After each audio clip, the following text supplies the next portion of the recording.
Okay, so last season through 15 games, the Oilers were 6-8-1. This year they're 5-10. Like last year, they have 2 unproven goalies in net, and like last season, they are in last place in the Pacific Division. As my Uncle Neil has said to me many times, I think I've seen this movie before. Blue Steel? Ferrari? La Tigra? They're the same face! Doesn't anyone notice this? I feel like I'm taking crazy pills! But here's the thing. This year, there is a new producer, a new director, and several new cast members, and they're going to play out a much different story than last season. Now, I know some people will point to the fact that the team has had a lot of injuries, they're just not getting the breaks or the calls, and that's why their record is poor. And I'll admit, they have had some tough breaks that may have cost them some potential points in the standings. But Gwyneth Paltrow said it best. Huh. Never read that book. What book?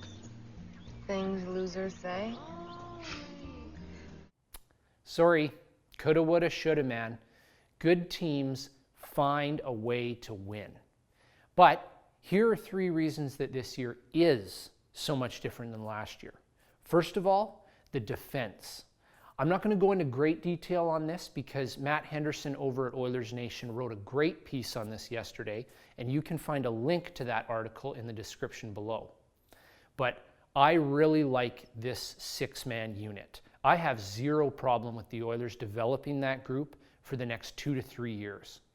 This is a huge reason this season is different. Not only does the D have the physicality to break up the cycle, they also actually have the ability to help the team maintain offensive zone pressure. The Oilers already have 6 goals and 22 points from their defense this season. People have trashed the Oilers' defense throughout their rebuild, and rightfully so, but in a year from now, I think it will be seen as an organizational strength. The second reason this year is so much different than last year is the schedule. The combined record of the teams the Oilers have played this year is 110, 58, and 17. Now, this isn't an excuse for their poor record. What I'm saying is these are difficult games for any team to win. Of the Oilers' 10 losses, 8 of them are against top 10 teams in the league. If you're disappointed in the Oilers' record so far this season, I have to ask, what did you expect? Because the only reason that we're ever really disappointed is when our expectations aren't met. I personally hoped they would go 5-5 in their first 10. I expected them to go 4-6, and they went 3-7. There's really nothing embarrassing about their record considering who they've played. And this leads me directly to my next point. And this is the litmus test for me in differentiating last year from this year. Do you know how many games I've shut off so far this season? Rhetorical, Farley. I already know the answer. None.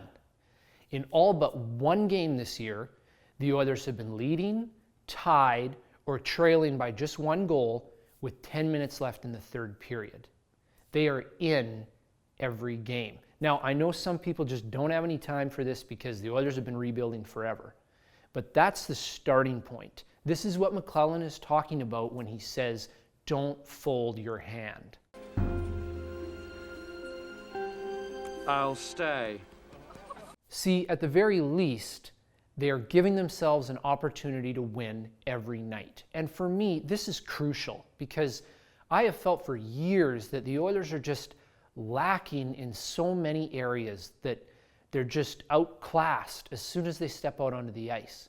But aside from the Stars game and the Capitals game, that really hasn't been the case this year. As a matter of fact, they've carried the play for long stretches against strong teams like you saw the other night against Chicago in the 2nd period.